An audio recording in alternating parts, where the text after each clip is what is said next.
Hey, today I wanted to talk about living with dystonia. Now, if you saw some of my earlier videos, you know that I have cervical dystonia, otherwise known as spasmodic torticollis, and it affects the muscles in my neck, which make my head tremor in the no-no fashion. My head wants to go up and over, and I would like it to just balance on my shoulders like normal people.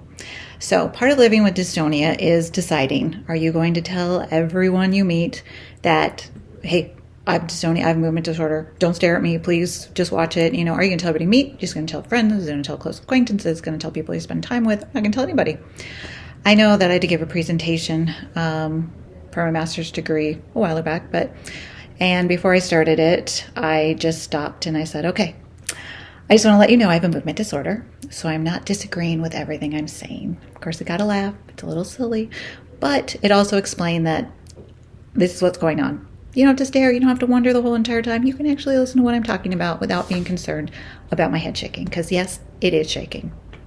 There was another time, though, that I had a parent meeting, a grandparent meeting with my administrator. They were upset because I would not accept the paper that the grandson had written because he hadn't written it. And so they came in for a meeting, and when I get upset, and I would imagine this happens with most people that have cervical dystonia, when your central nervous system is taxed in any way, it's going to cause your head to shake much more. So I was trying to talk and pretty much wasn't saying anything because I was just getting yelled at about what I needed to do, and my head was shaken. It was shaken. And I was like, I can't. I was trying to control it because with touch, with dystonia, if you touch your face, a lot of times you can stop the tremor for a little bit. I mean, otherwise I would touch my face 24 hours a day, but it doesn't work that way. And so I tried the touch, and it eventually it wouldn't work. And I'm like, I try to hold it over here, just made it worse. There's no holding it back. It just makes it worse. And so it's just we had this meeting, and she was getting very upset. And finally my administrator said, which thank heaven, we're not getting anywhere with this meeting, so we're going to stop right now, and we will have to schedule another time to meet, but we're not getting anywhere today. We're going to not yell and scream at each other. So the meeting was over. When the meeting was over and they left, my administrator said, why didn't you say something? I said, what do you mean? He goes, why didn't you say, by the way, you're getting more and more upset because you think I'm saying no, that I'm a rah, rah, rah, rah. I said, I don't want to. I don't think they deserve to know. And that was probably coming from a very small part of me, tiny bit of me that was like, I don't want them to know because I don't like them. I had never felt that way about these people before, but after this meeting, I didn't like them so much. And he was like, well, I would have just told them. Then they would have understood, and a meeting may have gone better. And I'm like, the meeting wasn't going to go better. It was not going to go better. They wanted me to accept the paper, and I wasn't going to. And I still didn't. And he rewrote it, and it was much better. I don't know. I know that's maybe really picky of me, but I don't want people to always think that, oh, that's the one with the girl with dystonia. Oh, it's the one with dystonia. Oh, that's the person who has dystonia. I'm not embarrassed by it. Obviously, I have it, and you're going to see it. There's nothing I can do about it. But sometimes I just feel people don't always deserve to know, and she did not deserve to know. And like I said, that's coming probably from a little teeny part of me that is immature.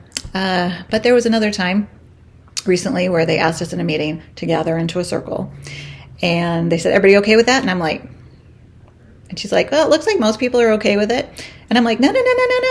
This isn't my tremor speaking. This is me. I'm not okay with it. I don't want to get into a stupid circle. Let's just have this conversation without getting in a circle, because then we're going to have to uncircle, and you circle up and uncircle up. So I'm like, I just don't want to sit in a circle. I like to just sit and listen. I don't want to be part of this right now.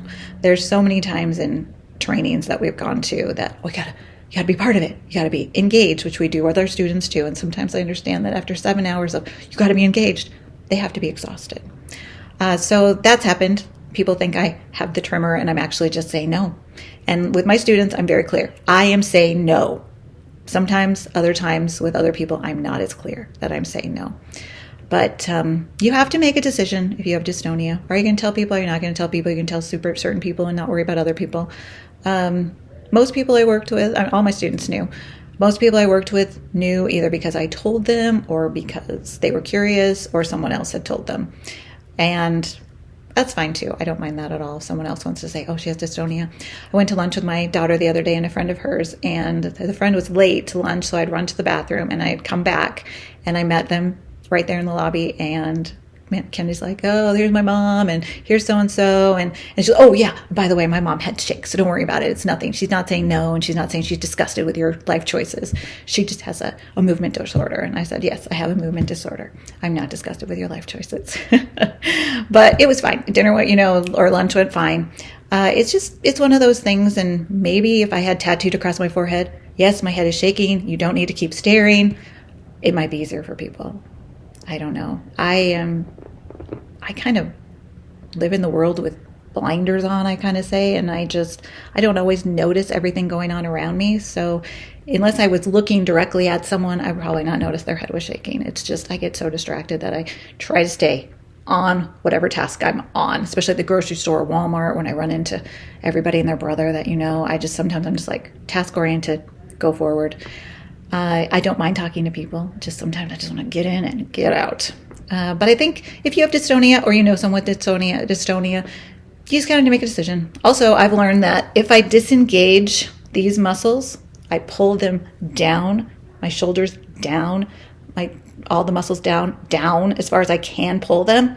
It usually will disengage the tremor. Sometimes not so much. It'll disengage the tremor so it's not so bad. Now, if I let my shoulders come up into my ears because I'm frustrated or upset, my shoulders keep going up, then I get a lot of more pain and a lot more shake. Whereas if I just let everything fall and relax, I have less of an issue.